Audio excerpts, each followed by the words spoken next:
Hello, നമസ്കാരം. എല്ലാവർക്കും സുഖമല്ലേ? ഞാൻ ഇന്നൊരു പുതിയ വീഡിയോയുമായിട്ടാണ് വന്നിരിക്കുന്നത്. ക്രിസ്മസ് ഒക്കെ അടുത്ത് വരികയാണ്. അങ്ങനെ ക്രിസ്മസിൻ്റെ കുറച്ച് വിഭവങ്ങളൊക്കെ ഉണ്ടാക്കാമെന്ന് വിചാരിച്ചു. ഇന്ന് ഞാനിവിടെ ഉണ്ടാക്കുന്നത് പ്രൗൺസ് മോളിയാണ്. ഫിഷ് മോളി എല്ലാവർക്കും ഒക്കെ അറിയാൻ തോന്നുന്നു. അതുപോലെ തന്നെയാണ് പ്രൗൺസ് മോളി ഉണ്ടാക്കുന്നത്. അതെങ്ങനെയെന്ന് നോക്കാം.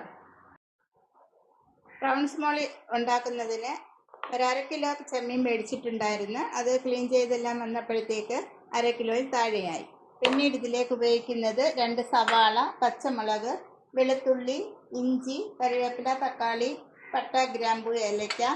പിന്നീട് ഒരു അരമുറി നാരങ്ങയുടെ നീര്, മഞ്ഞൾപ്പൊടി, കുരുമുളക്, ഉലുവ, ഉപ്പ്. പിന്നീട് ഇതിൽ 1-ാം പാലും 2-ാം പാലും, ഇത്രയും സാധനങ്ങളാണ് നമ്മൾ ഉപയോഗിക്കുന്നത്. പിന്നെ വെളിച്ചെണ്ണ. ഇനി ഇതുണ്ടാക്കുമ്പോൾ എങ്ങനെയെന്ന് പറയാം. ആദ്യം നമ്മൾ ഈ ചെമ്മീനൊന്ന് മാരിനേറ്റ് ചെയ്ത് വെക്കണം. അതിലേക്ക് 1/2 സ്പൂൺ കുരുമുളക് പൊടി, 1/4 സ്പൂൺ മഞ്ഞൾപ്പൊടി, ഇതിലേക്ക് ആവശ്യമുള്ള ഉപ്പ്, ഈ പ്രൗൺസിന് ആവശ്യമായ ഉപ്പ്, ഇത്രയും സാധനങ്ങൾ ചേർത്ത് ഇതൊന്ന് മിക്സ് ചെയ്ത് വെക്കണം.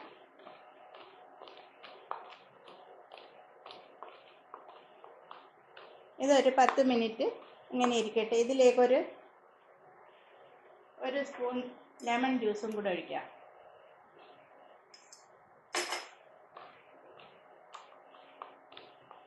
ഇതൊരു 10 മിനിറ്റ് ഇരിക്കട്ടെ. ഒരു പാത്രം അടുപ്പിൽ വെച്ച് ചൂടാകുമ്പോൾ അതിലേക്ക് വെളിച്ചെണ്ണ ഒഴിക്കാം. ഈ ചെമ്മീൻ ഫ്രൈ ആവുന്നതിന് ആവശ്യമായ വെളിച്ചെണ്ണ. ഇത് വെളിച്ചെണ്ണയിലാണ് ഇത് ഉണ്ടാക്കുന്നത്. അതിലേക്ക് നമ്മൾ മാരിനേറ്റ് ചെയ്ത് വെച്ച ചെമ്മീനിട്ട് ഫ്രൈ ആക്കി എടുക്കണം.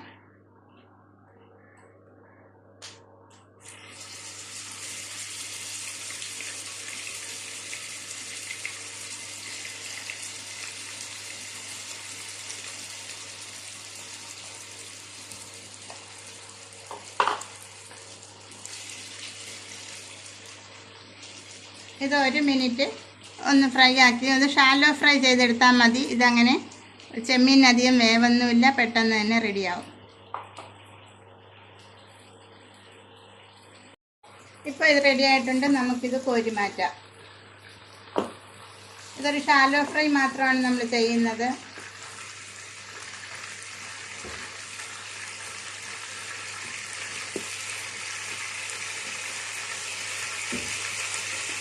ശേഷം ഇതിലേക്ക് അല്പം ഉലുവ ഇടുന്നു. ഉലുവ പൊട്ടുമ്പം അതിലേക്ക് പട്ട, ഗ്രാമ്പു, 2 കഷ്ണം പട്ടയും 2-3-4 ഗ്രാമ്പും ഏലയ്ക്ക ഇട്ട് കൊടുക്കുന്നു.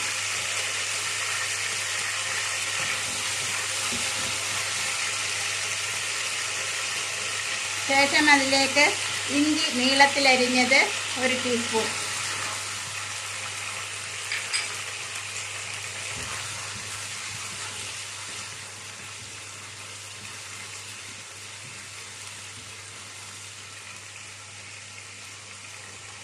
ശേഷം അതിലേക്ക് വെളുത്തുള്ളി നീളത്തിലരിഞ്ഞത് 1 ടീസ്പൂൺ,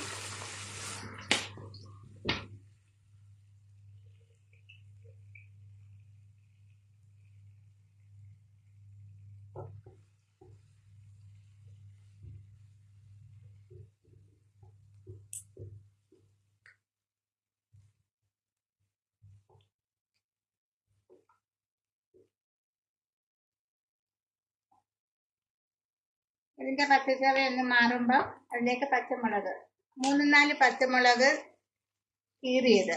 നമ്മുടെ ഈ പ്രൗൺസ് മോളിക്ക് ആവശ്യമായ എരിവിന് വേണ്ടിയിട്ടുള്ള പച്ചമുളക്, അത് നമ്മുടെ ഇഷ്ടമനുസരിച്ച് ചേർക്കാം. തുടർന്ന് അതിലേക്ക് സവാള ആഡ് ചെയ്യാം. 2 സവാള കനം കുറച്ച് നീളത്തിലരിഞ്ഞത്.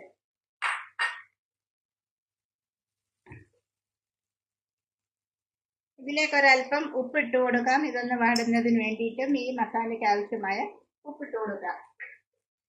ശേഷം ഇതിലേക്ക് കുറച്ച് കറിവേപ്പില കൂടി ഇട്ടിട്ട് ഇത് നല്ലതുപോലെ ഇന്ന് വഴറ്റി ഒരു ബ്രൗൺ നിറം ആവുന്നതിന് തൊട്ട് മുമ്പ് വരെ നമുക്കൊന്ന് വഴറ്റാം. ഇപ്പൊ ഈ ഉള്ളിയൊക്കെ ഒന്ന് വാടി വന്നിട്ടുണ്ട്. നമ്മൾ ആ സമയത്ത് ഇതിലേക്ക് 1 സ്പൂൺ മൈദാപ്പൊടി ഇനി ഇതിലേക്ക് ചേർക്കണം. ഈ എണ്ണയിൽ കിടന്ന മൈദയുടെ ചെവയൊക്കെ ഒന്ന് പച്ചച്ചെവയൊക്കെ ഒന്ന് മാറാൻ വേണ്ടിയിട്ട് കുറച്ച് നേരം കൂടി ഇളക്കി കൊടുക്കണം. അത് നമുക്ക് ഈ കറിക്ക് ഒരല്പം കൊഴുപ്പ് കിട്ടുന്നതിന് വേണ്ടിയിട്ടാണ്. ഇപ്പോഴത്തെ തേങ്ങാപ്പാലൊന്നും വലിയ ഗുണമൊന്നുമില്ല, അതുകൊണ്ട് കുറച്ച് കറിക്ക് ഒരു ചെറിയ കൊഴുപ്പ് കിട്ടുന്നതിന് വേണ്ടിയിട്ട്. ഇപ്പം ഈ സവാളയൊക്കെ ഒന്ന് വാടി ബ്രൗൺ നിറം ആയില്ല, അതിന് തൊട്ട് മുമ്പുള്ള ഒരു ഇതായിട്ടുണ്ട്. ഈ സമയം നമുക്ക് ഇതിലേക്ക് അല്പം മസാലകൾ ചേർക്കാം. ഇതിലൊരു 1/2 സ്പൂൺ മഞ്ഞൾപ്പൊടി,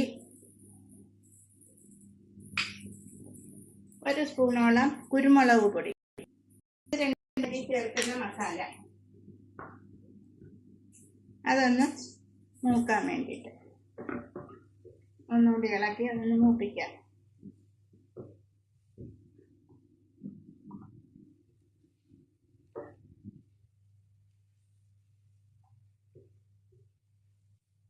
ഇനി ഇതിലേക്ക് നമുക്ക് തേങ്ങാപ്പാൽ ചേർക്കാം. ഇതിൽ 2ാം പാലാണ് ആദ്യം ചേർക്കുന്നത്.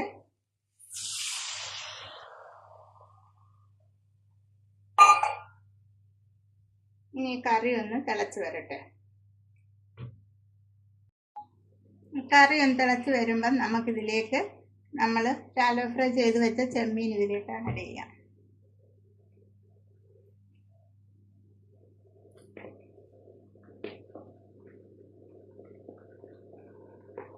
ശേഷം ഒരു 3-4 മിനിറ്റ് നമുക്ക് ലോ ഫ്ലെയിമിൽ ഇതൊന്ന് തിളയ്ക്കാൻ വെക്കാം. തിളച്ച് വെള്ളമൊക്കെ ഒന്ന് വറ്റാൻ വേണ്ടി വെക്കാം. ഇത് അടച്ച് വെച്ച് വേവിക്കാം.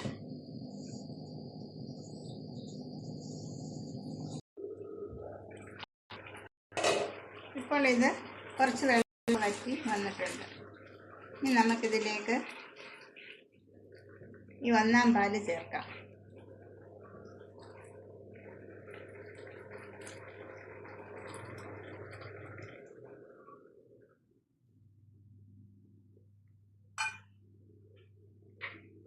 ശേഷം ഇതിലേക്ക് കുറച്ചുകൂടി കുരുമുളക് പൊടി ചേർക്കാം. കറിവേപ്പില ചേർക്കാം. നമ്മൾ മുറിച്ച് വെച്ച തക്കാളി വട്ടത്തിലരിഞ്ഞത് ഇതിലേക്ക് ചേർക്കാം.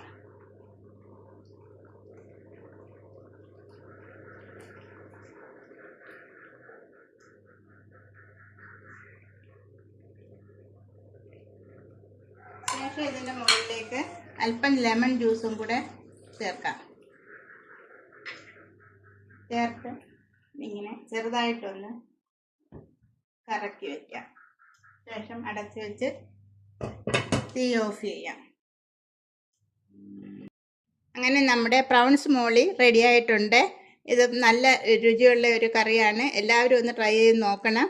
വളരെ പെട്ടെന്ന് ഉണ്ടാക്കാൻ പറ്റുന്നതാണ്. ഗസ്റ്റൊക്കെ വരുമ്പം വളരെ പ്രേഷ്യസ് ആയിട്ട് കൊടുക്കാൻ പറ്റുന്ന ഒരു കറിയാണ്. ഇത് നമുക്ക് ബ്രേക്ക്ഫാസ്റ്റിൻ്റെ കൂടെയോ ഡിന്നറിൻ്റെ കൂടെയൊക്കെ നമുക്ക് ഉപയോഗിക്കാം. അതായത് അപ്പം, ഇടിയപ്പം, അതിൻ്റെ കൂടെയാണ് ഇതിന് ഭയങ്കര ടേസ്റ്റ്. എല്ലാത്തിൻ്റെ കൂടെ ഉപയോഗിക്കാം. ചപ്പാത്തിയുടെയും ഗീ റൈസിൻ്റെയൊക്കെ കൂടെ ഉപയോഗിക്കാം. എങ്കിലും അപ്പം, പാലപ്പത്തിൻ്റെയും ഇടിയപ്പത്തിൻ്റെയും കൂടെയാണ് ഇതിന് ടേസ്റ്റ് കൂടുതൽ. എല്ലാവരും ട്രൈ ചെയ്ത് നോക്കണം. ഇഷ്ടമാവുകയാണെങ്കിൽ ലൈക്ക് ചെയ്യണം, ഷെയർ ചെയ്യണം, സബ്സ്ക്രൈബ് ചെയ്യണം, കമൻറ്റുകളൊക്കെ അറിയിക്കണം.